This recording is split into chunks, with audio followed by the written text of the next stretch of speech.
Welcome back. My first guest, as always, is the great, if not brilliant, Luke Jones, always doing great things, covering all things that are sports here for Baltimore Positive 1570 AM WNST. Luke, welcome in. Dennis, how are you, my friend? It's great to talk to you. You too, my friend. Couldn't wait to talk to you, especially with the latest Orioles signing. I'm still a neophyte when it comes to covering and watching the Orioles. And on the surface, I saw we signed a 35-year-old pitcher. I believe his record was 8-6 last year. At 35 years old, I would think his best baseball is behind him versus ahead of him.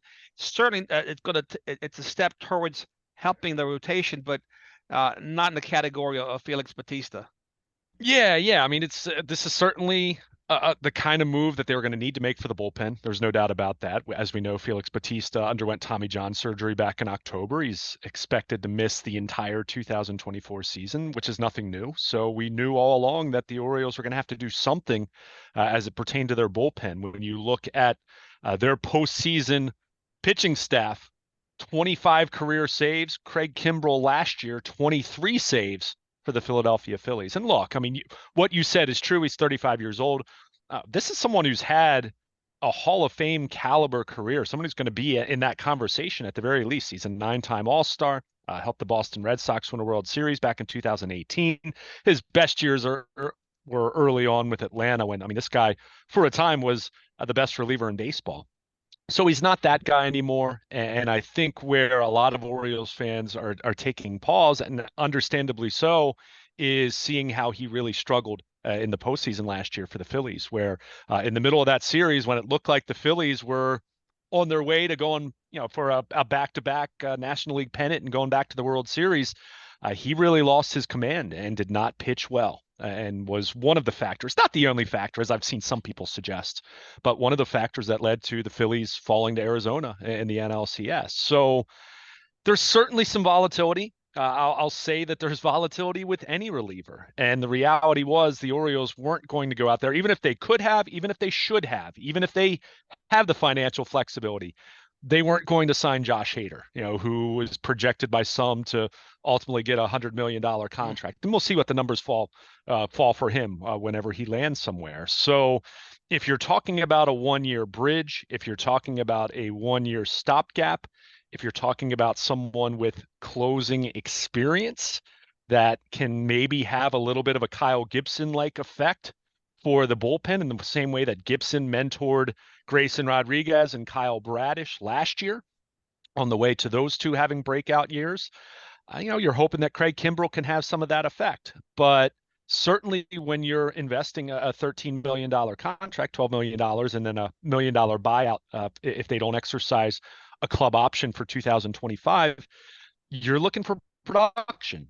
And there were things to like. It's not as though he had a terrible season by any stretch of the imagination. A 3.26 ERA, as I mentioned, 23 saves, still has a strikeout rate that ranked, I saw one source indicated, ranked in the top 10 among relievers in Major League Baseball, where we talked about this a lot when Batista went down in late August last year. The Orioles struggled to miss bats. Their bullpen didn't strike out enough people down the stretch, save for just a couple guys, DL Hall and CNL Perez on occasion.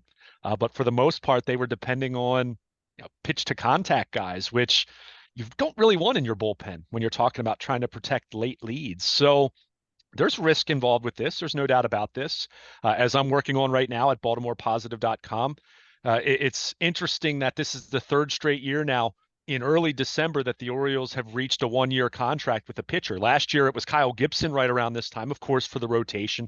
2 years ago, it was Jordan Lyles, for the starting rotation. But obviously, the stakes are much higher now. Even last year, there was an unknown as far as, okay, just how good are the Orioles going to be in the season to come? We've seen this team win 101 games now. It's not a case of taking the next step in terms of wins and losses in the regular season. It's now taking the next step in terms of repeating as a division champ, repeating as a team going to the postseason, and much more so, and more importantly, taking the next step in October. So from that standpoint, you look at Craig Kimbrel and you say, okay, the postseason track record isn't the best, but this is someone who's been around a long time. And if you're the Orioles, and they've had some success with some pitchers that they've been able to quote unquote fix or tweak a little bit, whether you're talking about more so unknowns, but also some pitchers whose careers seem to be, kind of at a crossroads, and the Orioles have been able to fix them. So, I you certainly don't want it to be a case where they have to, there's the risk that he completely falls apart, which, when you're 35 and, you've struggled late in the season, there's a little bit of concern there. But at the same time, as much as I have concerns about ownership and the business side for the Orioles, I do trust the baseball operation side at a very high level. So from that standpoint, I feel good that I think Craig Kimbrel can give them good production. I'm, I'm fine with this signing. Am I over the moon about it? No, but I'm not as down on it as I've seen some people be, because, overall Kimbrel still pitched pretty well. But at the same time, if this bullpen's going to thrive without Felix Bautista, yes, Craig Kimbrel is going to have to be an important part of that, and they're signing him to be an important part of that. But it's probably still going to come back to guys like DL Hall if he's not in the starting rotation, Tyler Wells if he's not in the starting rotation, Yennier Cano repeating what he did last year for the Orioles, which was being an all-star setup man.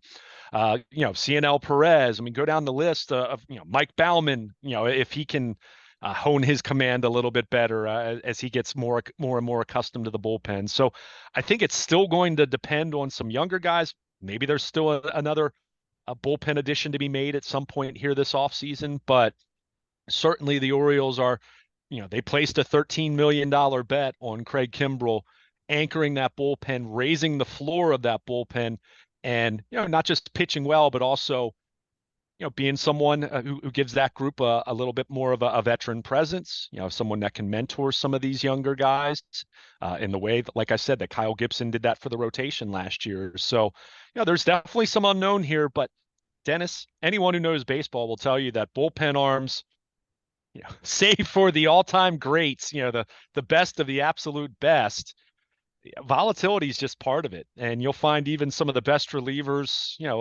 over the last 20, 25 years, they have their ebbs and flows. They have their peaks and valleys. They'll have some years where, things are up and down. So Kimbrel bounced back last year from a rough 2022.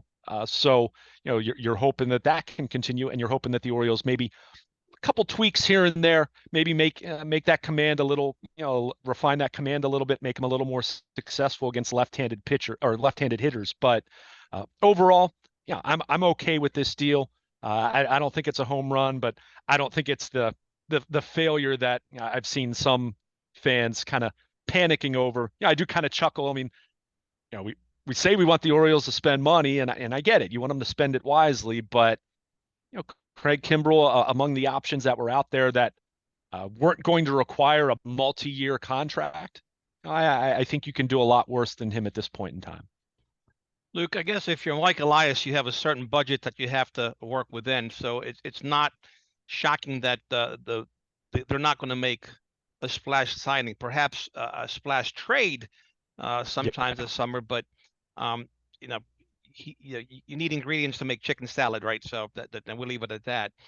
With no disrespect to anyone, but I guess they're going to hope that the young team gets better, that all these young guys are a year older, more mature, the game is slowed down for them in the weight room, all these things, and hope that the pitching comes together for them. And no question about it. I mean, as I mentioned, I was talking a lot about the bullpen. I mean, I will say this much. If this ends up being your big time acquisition and you don't do as much for the starting rotation, which we've talked about it at length. I mean, I love Kyle Bradish. Kyle Bradish earned Cy Young Award votes. I mean, that's how good he was in 2023. I love the upside of Grayson Rodriguez, who, I get it, he was disappointing in his postseason start. I can tell you Hall of Fame pitchers who've had disappointing playoff starts, including Clayton Kershaw last October.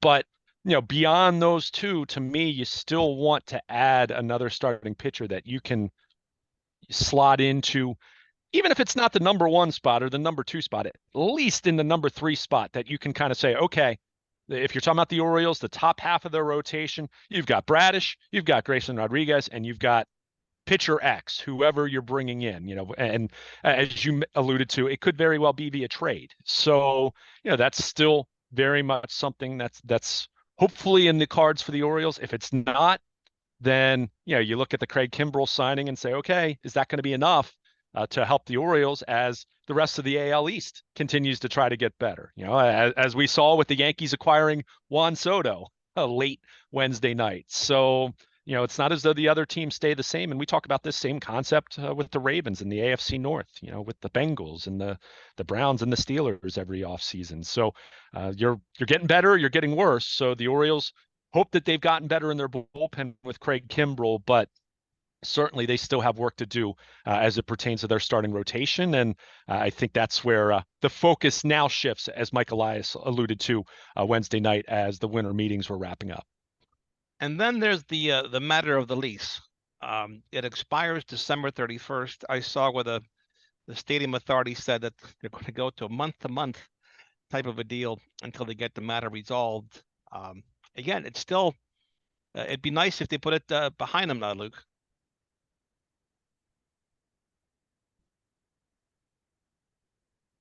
Yeah, I mean, I don't really even know what to say about it at this point in time. I mean, I'll be the first to admit I'm not following the minutia of that extremely closely as I'm trying to, cover the Ravens and keep tabs on what the Orioles are trying to do on the baseball side. But as we've said now for the better part of a few years, I know Nestor and I have talked about it at length. Dennis, you and I have talked about it at various times. I mean, it's a story until it's not anymore. And John Angelos can continue to offer empty platitudes about that the Orioles are going to be here as long as Fort McHenry and all these different things we've heard him say, where his actions, I don't want to say his actions suggest otherwise, but his actions don't reflect what he says, right? He's not backing up what he says. We've seen him be dishonest with dealings with the media over the last calendar year. So until there's a signed lease, there's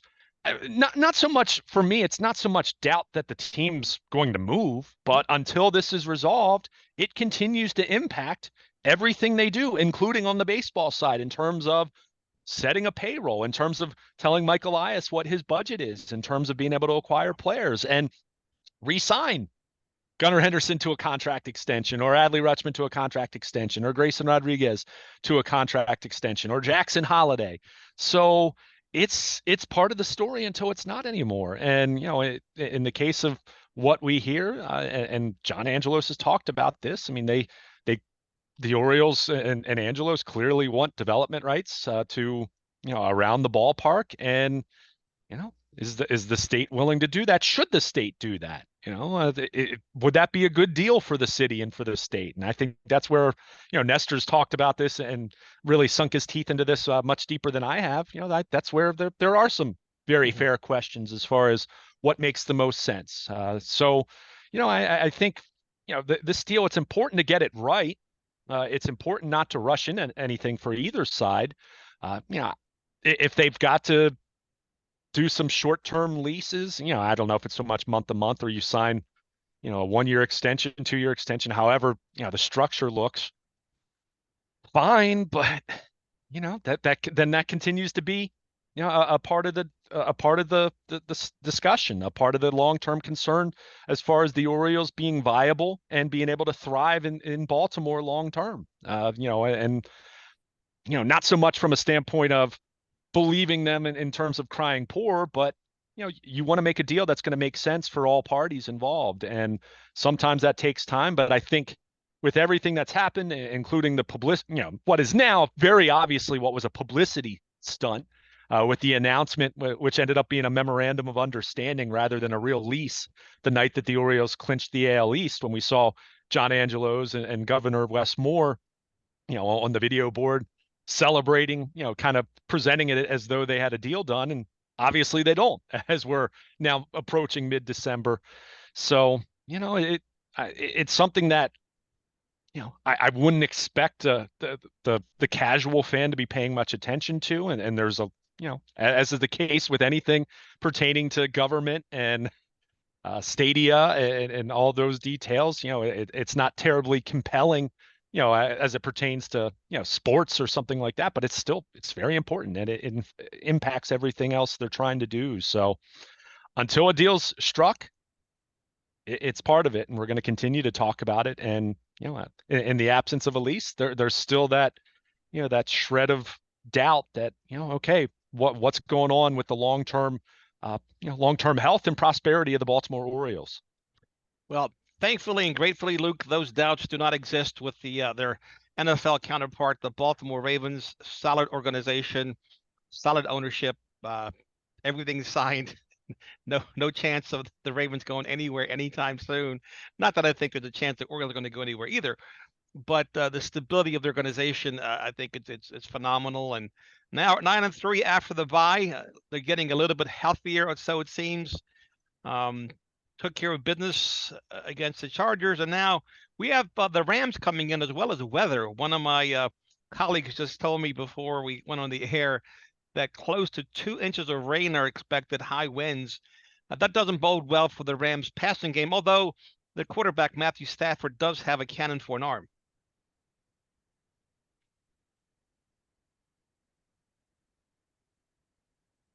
Yeah, I mean, whenever you have weather like this, you never really know what it's going to mean. I mean, certainly for teams that, depend on their passing game heavily, it's something that wouldn't bode well. But when you're talking about heavy rain, when you're talking about the possibility of high winds, which I've seen that, I mean, that wreaks havoc on just about everything. And even talking about the running game, how's the footing of the field, of the field, which from what I understand, I think they put in new sod during the bye week. From what I understand, there is going to be a new field down, which is pretty typical this time of year at M&T Bank Stadium. But in the case of the Rams, I mean, for me, I think this is going to be pretty pivotal for them anyway. I look at their running game with Kyron Williams. I mean, I think if there's a relative, and I don't want to say weakness because I think that would be way too strong, but if there's a relative softer, not soft spot, but softer spot for this Ravens defense, it probably is their run defense. And we've seen that on occasion.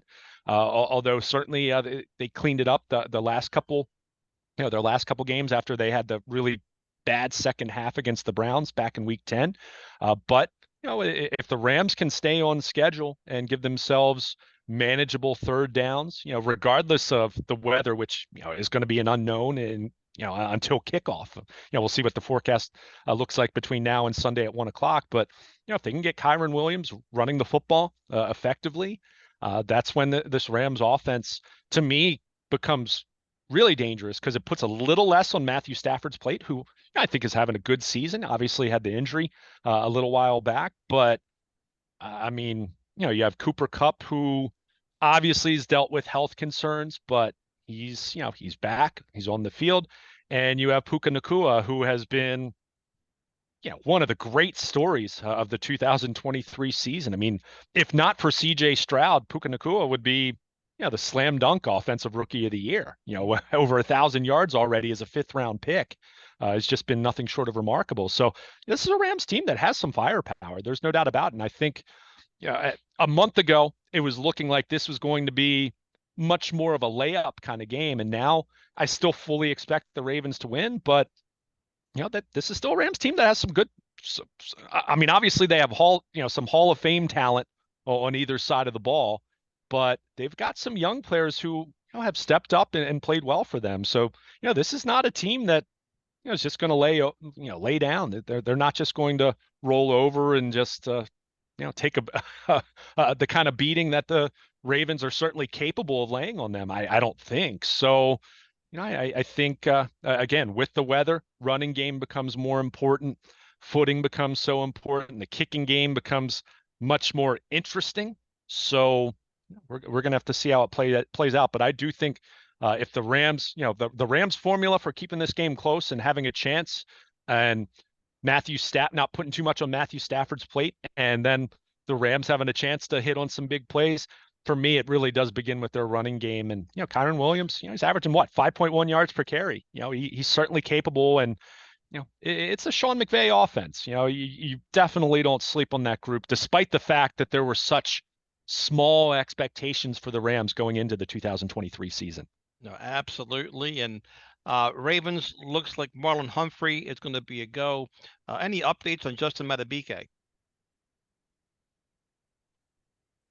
He was listed as limited on Wednesday, which indicates he's still in the concussion protocol. So he wasn't made available to talk to reporters on Wednesday in the locker room. But the fact that he was on the field, that lends itself to think you never know with concussion. So let's be very clear about that. We know that that's the caveat that we should all remember no matter what. But the fact that they had the bye week, the fact that he's been on the practice field this week should be a good sign for him being cleared in time. We'll get a better indication as we get towards the end of the week. Certainly, you want to be on the WNST Baltimore Positive Text Service, sponsored by Coons Florida Baltimore, for full clarity on that. But him practicing on Wednesday, albeit still listed as limited, that should be a pretty good sign that he's at least advancing through the concussion protocol and getting closer and closer to being cleared, which would put him on track to be able to play on Sunday, because we know how important Matabike has been for their pass rush. Having that interior pass rush presence it's been a game changer for this Ravens defense. There's no question about it. The Ravens also gained some ground by being off, right, during the bye week, with the Browns losing and the Steelers losing to the Cardinals, and then even the Bengals actually beating the Jaguars helped the Ravens in terms of AFC conference seedings. Yeah, no question about it. I mean, it was a very fruitful week for the Ravens, despite the fact that they're technically no longer in the number one spot going into the week, which, look, it's week 14. There's still a long way to go. But they do still technically control their path to a postseason berth if they would win out, because they obviously have the head-to-head with Miami. I'm not really expecting this team to win out. That doesn't mean they can't go 4-1, but it is a very daunting schedule. There's no question about it. So everything you just laid out there, they've got a full 2-game cushion in the AFC North now. I think even through the lens of looking at the Bengals, the Bengals are not out of it, not so much in terms that I feel that they're any kind of a threat to win the division, but as they're playing other teams, whether you're talking about division foes or other teams in the conference, I mean, that gives them a little more juice to keep playing hard and maybe, doing the Ravens another solid like they did on Monday night. Kansas City lost. Kansas City has a really, really interesting matchup this week with Buffalo. I mean, it's, you look at that game, the Bills, they're 6-6. I get it. And the math is not looking good for them. Anyone who watched the Bills against Philadelphia a couple weeks ago, I still think the Bills are, from a true talent level, I still think they might be a top 4 team in the AFC. But this is another one of those games where it's like, at some point you've got to, like, you can't, especially against tough teams, you're not in a position where you can lose a heartbreaker like they did against the Eagles, right? I mean, they looked really good. Josh Allen looked phenomenal in that football game, but they dropped so many games early in the year. And we talked about this with the Bengals as well. You get to the point where the math's probably not going to add up. But the point is, they knock off Kansas City, then you're talking about the Ravens, their path to a number 1 seed improving even more, if Kansas City drops this game Sunday. So, there's a long way to go. But the Ravens are in such excellent position right now if they handle their own business. If they can go 4-1, I really like their chances to be the number 1 seed. I really do. But going 4-1, knowing not just, as we alluded to, the Rams are better than you thought they were a month ago. But that's the easiest game left. Then you're talking at Jacksonville, which I'm guessing Trevor Lawrence will probably be back for that game, even though it looks like probably won't play this week. I'm guessing that they're hoping for that scenario. I mean, who knows? Glad to see, by the way, I was glad to see that ankle injury. Not that, don't want to see the league continue to deal with.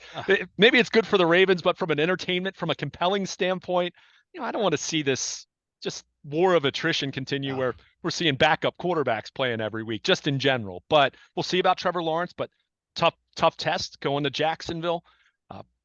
San Francisco, I mean, everyone's going to be talking about that as a potential Super Bowl preview, and rightfully so. I mean, we'll see. I've said for about a month now, Dennis, that no one in the league's playing better than the Ravens. 49ers are playing better than the Ravens right now. 49ers are playing better than, they're kind of on their own level right now. That's how dominant they've been since getting everyone back. But that doesn't mean Doesn't mean the Ravens won't win that night. Doesn't mean the Ravens can't win that night. Doesn't mean the Ravens won't be better when it's all said and done. But that game, then you come home, New Year's Eve. What's the weather going to be like? Because to me, that'll be everything talking about the Dolphins, who, you know, I just talked about the Rams. Dolphins can run the heck out of the football. And obviously, they've got such an explosive passing game. So, if it's 30 degrees and windy, then that's a different story as far as the matchup. If it's unseasonably warm on New Year's Eve, then who knows what's going to happen in that game. So, so you have that game, and then after all that, the Steelers come to town week 18. And I get it. The Steelers, Kenny Pickett's out now. Who knows what's going to happen there? Offense is still lousy. Their defense laid a total egg against the Cardinals this past week, but the Steelers have had the Ravens number in the last 3 years. I mean, they just have. Let's call a spade a spade. So, so if it's coming down to week 18 and the Ravens need to win that game to, whether we're talking about the number 1 seed, whether we're talking about the division, whether you're talking about wanting to have the number 2 seed, whatever's at stake in that game for the Ravens, Steelers coming to town, you don't make any assumptions, right? We've seen that movie on either side way too many times. So, what? Long story short, if we're talking about the Ravens on January 10th, having the number 1 seed and a first round bye, and they're getting some rest and they're getting a little bit of work in before players get off their feet that week, they will have most certainly earned it, because that is quite the gauntlet that they're going to have to run here over these last 5 weeks. So, the good news is they're relatively healthy, as we just mentioned. And, there's some questions. I still have my questions about this passing game, especially with Mark Andrews' status in flux until at least late in the postseason. So, there's questions there, but every team has questions. And I think from that standpoint, you feel really good about where the Baltimore Ravens are.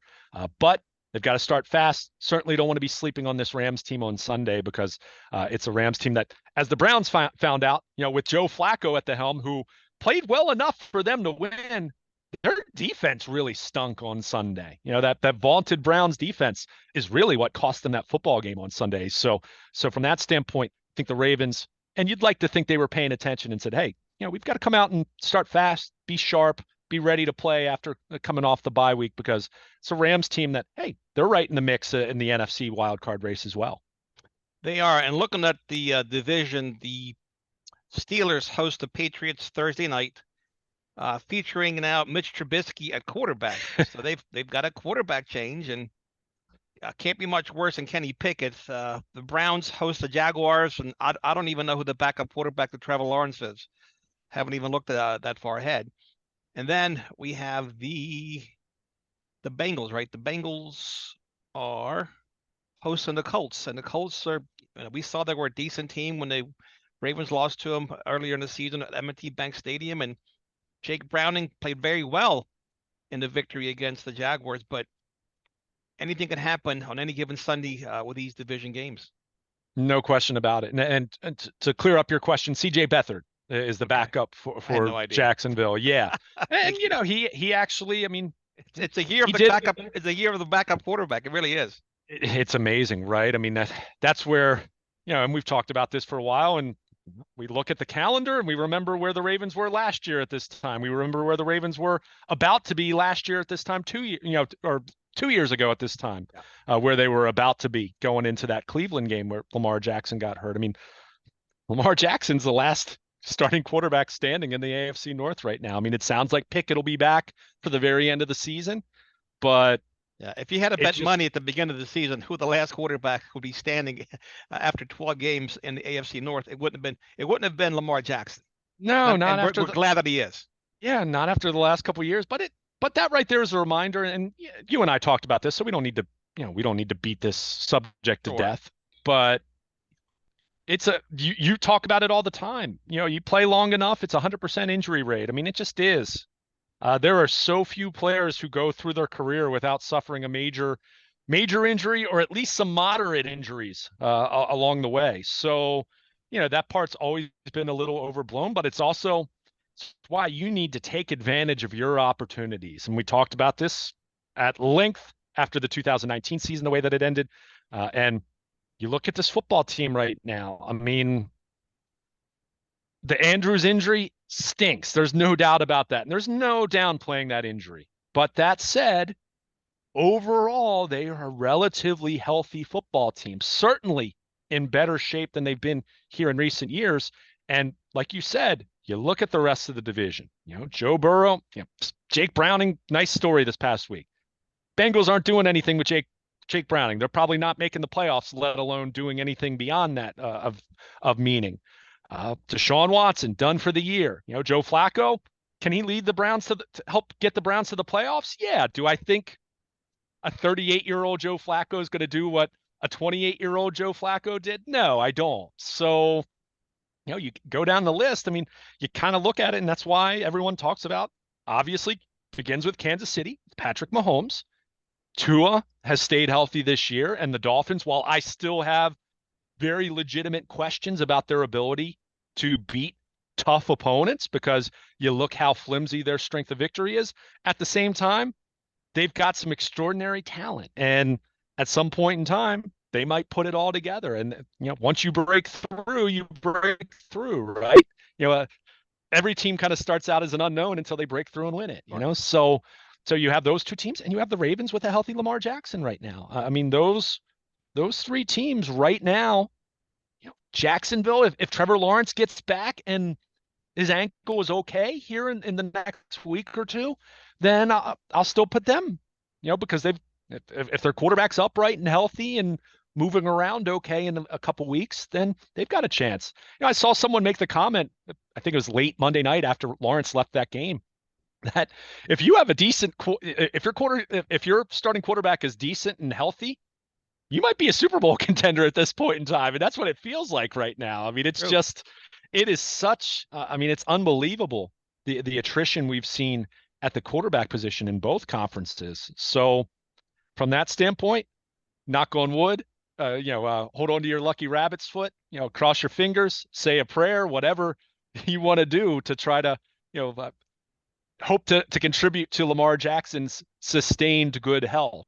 As we all remember the last 2 years, and even remember the scare he had in that Thursday night game against the Bengals. But It is wild. Yeah. To your point, if you think back to August, if someone had told you then that 3 of the 4 starting quarterbacks in the AFC North would be injured in early December, 2 of them out for the year, 1 of them out indefinitely, I don't think too many people at that point in time would have said Lamar Jackson would be the one standing. So, again, I'm sure everyone listening to us right now, Dennis, are shrieking, saying that we're putting the big jinx on him. But we don't believe in it's just jinxes. reality right now, right? And we don't believe in jinxes. We don't believe in the boogeyman. It was nice to hear Lamar Jackson, though, speak. He's matured a lot, right? Speak about the opportunity, what's in front of them, and he referenced 2019 and the lessons learned from that. And he said, I believe, I'm paraphrasing, something to the effect of, if we go this year, doesn't mean we'll ever go again. I mean, it's he understands that the opportunities are fleeting, and you made mention this several times on the show about this group of Ravens, whether it's Lamar, whether it's Marlon Humphrey, and a few others. They've won 1 playoff game, right? So they need to get in the playoffs and make a lot of noise. Yeah, I mean, Dennis, let's call a spade a spade. I mean, even John Harbaugh has 2 playoff wins in the last, since Super Bowl 47. Justin Tucker is the only player left from the Super Bowl 47 team. I mean, that's a long timeline. Joe Flacco was in his 20s then, and Joe Flacco's getting ready to turn 39 next month. So, that tells you how long it's been. I mean, that's an eternity. It's been a minute.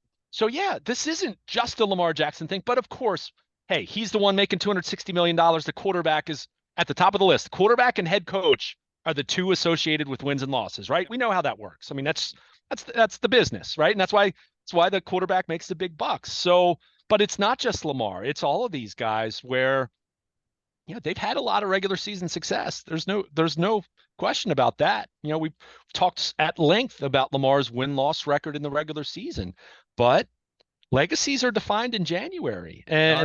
And that's why I said at the time, and I know so many people said it at the time, because why wouldn't you? Because you're trying to make yourself feel better, because it was so disappointing at the time. All these sentiments that the Ravens were young and they were a year ahead of schedule and they'll be back. And since then, we've seen first of all, COVID happened. No one could have predicted that. And I mean, that was just a global event that impacted the NFL season. Lamar's injuries, the overall injuries they had in 2021. Sure. I mean, it's just other guys, getting hurt, other guys moving on, guys retire. I mean, so there's the NFL, we say it all the time, not for long, right? And that's not to say that the Ravens have this window that's closing. Lamar's going to be what, 27 next month. He's still, even if you're of the mind of having some question about how his game will age, with his mobility and whatnot. And that's fair, if you just have a question about that. But even that, 27, he's not 32. Right. But that said, look at this roster. Look at the free agents that are pending. Look at what Lamar Jackson's cap number is going to be starting next year. I mean, that's part of it. It's part of it. That's not a knock on Lamar. That's the cost of having a franchise quarterback. So you do look at this opportunity. You look at the injuries around the landscape of the AFC, and you say, if not now, when? If not now, when is going to be the best opportunity? And yeah, that's why I think there is some urgency. And this team, better than any other team in football today that hasn't been to the top, or hasn't gotten to a Super Bowl, let's say, and lost. This team should know better than anyone because of what happened to them in 2019. I mean, they were a great football team in that regular season. I mean, we've talked about it. That's best point differential in the NFL since going all the way back to the '07 Patriots, the famously undefeated Patriots until the Super Bowl. Yep. And all these records that they set offensively, and for all the grief that Greg Roman's gotten since then. I mean, that was a historically great Ravens offense, best Ravens offense in franchise history. All of that, yeah, they lost, and they haven't gotten back to that that benchmark since. Now they've got a chance here. They could be the number one seed. They could be the team that has a first round bye. And look, that's not the end all be all, but you'd rather have that than not. You'd rather have that than have to go on the road and play an extra game just to get to the Super Bowl. So they've got a heck of an opportunity here. But to Lamar's point, they remember 2019. They remember how quickly that evaporated. They were the best team in football until 3 hours later, and they were done. I mean, that's how quick it is. I mean, we talked about this with the Orioles getting swept by the Rangers in a best of 5. They got swept in 3 games. I mean, that's 3 games at over 4 days. This is 3 hours that it can just be over like that. So yeah, you want to take advantage, but part of the task in doing that is compartmentalizing and focusing on this week and knowing that you have to beat the Los Angeles Rams. And Roquan Smith said that, it's all about this week. We can't get ahead of ourselves. We've got a great opportunity. We know that. These guys aren't dumb. They know what the standings look like. They know what the health situation looks like for the rest of the division, and looking around at, much of the rest of the AFC and the NFL for that matter, with some of the quarterback injuries and whatnot. But, you can't do all that in one day. You can't do all that in 3 hours. The only thing you can do in 3 hours Sunday is beat the Rams to improve to 10-3. And you do that, you're improving your odds. You're improving your chances. You're leaving yourself less work to do for the remainder of the season to get to where you want to go. So got a great opportunity, but it can end just like that. And I think that's the biggest lesson.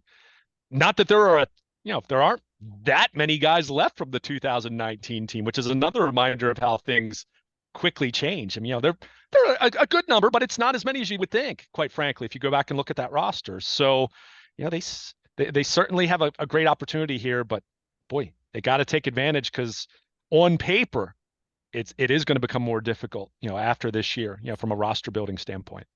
Well, they have to get hot at the end, Luke. I think that's the lessons that we took away as here in Baltimore.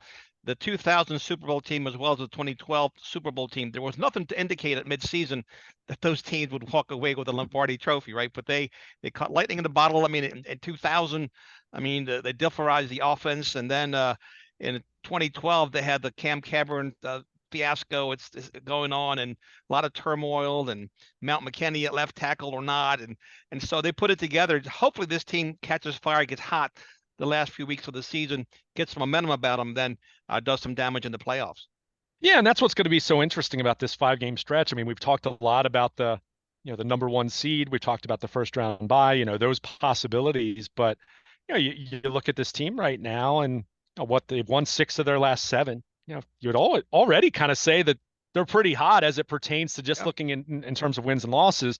So you do look at that and say, okay, they could run the table and they'd be the number one seed and they'd have the first round bye. But then then those doubts start to creep in and say, okay, are they setting themselves up for a repeat of 2019? So, is it a case of, you go out to for example, and I'm just throwing this out there as one example since you brought it up, but go out to San Francisco, play your hearts out. Maybe you lose on a late field goal or something like that, but that game has a playoff kind of feel to it, and maybe that allows you to recalibrate a little bit, and then you do get hot. I mean, who knows? That this is a lot going to happen, but there's.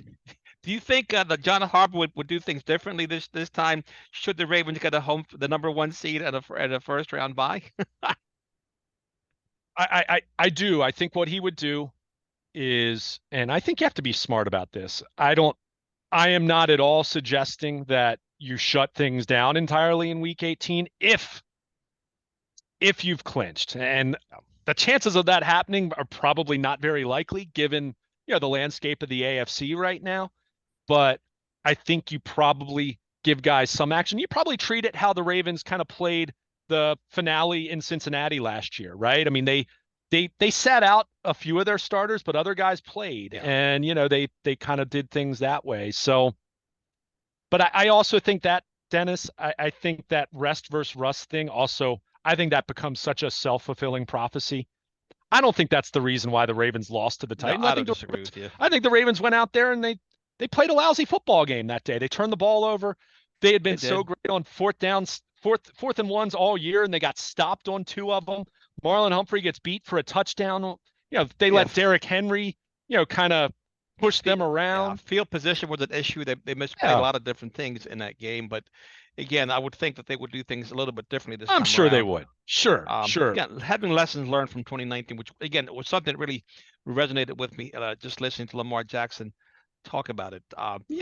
Also, Roquan Smith, Walter Payton Man of the Year nominee. Really glad to see that. I remember when Calais Campbell won it. He actually won the award, I believe, the year before he got to the Ravens. It's always great to have these kind of guys in the locker room as well as on the field.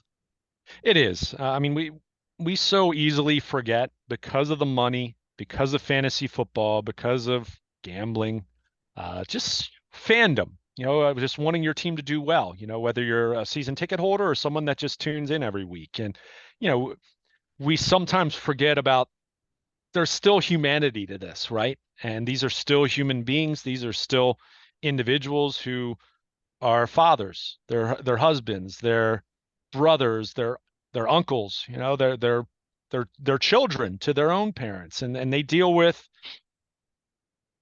life things that anyone deals with, regardless of what your tax bracket is. So there's that. There's an opportunity to make an impact that so many of these guys have, and it doesn't get a lot of publicity because frankly, I don't think most fans are that terribly interested in who a lot of these guys, what they do off the field. I think a lot of people say they are, and I'm not saying that to pick on fans. I think there's a reason that they're entertainers, right? They're athletes in the same way that you watch an actor in a movie. You're not really thinking about who that person is, off the set. But they are human beings, and so many of them do so many good things, and so, negative attention, off-field issues, arrests, different things like that garner a lot of attention, understandably so. But for every situation like that, there are so many more where these guys make such a positive impact. And specifically speaking to Roquan Smith, someone who's been here just, 13 months now, a little over a calendar year. And he's endeared himself to the community. He's done a lot of work off the field. He did a lot of work in Chicago off the field as well, when he was a Bear. So, I think it's important to, at least from time to time, understanding that, yes, first and foremost, their job is to succeed and play well on the football field. but I think it's also important to recognize the work that so many of these guys do. And look, are there cameras involved at times? Is there social media involved at times with that stuff? Sure, no question about it. And there's nothing wrong with that. But I can also tell you to a man the number of players involved in the community who don't get publicity for it, don't want publicity for it. And that, that really says something about these individuals who, yes, they are compensated very handsomely, but they are under no obligation. They are not required to do the things that so many of these individuals do in the community, but they choose to do so. And I think they should be recognized for that properly. So, great to see Roquan Smith be the Ravens, their nominee for the Walter Payton Man of the Year award, and see if he wins it. If he does, great. If not, there are 31 other very deserving candidates around the league who we'll see how it plays out. But yeah, it's important, especially this time of year, as we're approaching the Christmas season and coming off of Thanksgiving, to remember, we're so concerned with 40 times and how many touchdowns a guy throws or catches or runs for, how many tackles or sacks a player collects, but there are guys that are making a far greater impact than just what they do on the football field. There's no question.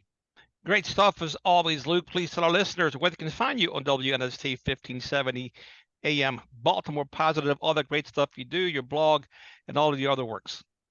Absolutely. I encourage everyone to follow us on Twitter at WNST. You can follow me personally at Baltimore Luke. Check out my blog at BaltimorePositive.com, sponsored by Coons Ford of Baltimore. The latest on the Ravens. I'll have my thoughts on the Craig Kimbrel signing. But you can check out all of that at BaltimorePositive.com. You want to be on the WNST Baltimore Positive Text Service, sponsored by Coons Ford of Baltimore. Any significant local sports news sent directly to your mobile device, like the Craig Kimbrel signing on Wednesday, via the WNST Baltimore Positive Text Service. And of course, anything throughout the week on AM 1570 with Nestor. Ravens players and coaches interviews from Owings Mills, post-game reaction from Ravens Rams. Check out all of that at BaltimorePositive.com. All right, my friend, you have fun this Sunday. You stay dry, stay out of the elements. I'll be looking forward. We'll all be looking forward to your tweets. Sounds good, Dennis. Enjoy the game, and we'll reconvene next week. You got it. There it goes, Luke Jones here on 1570 AM. Baltimore Positive WNST. We'll take a quick break and come back right after this.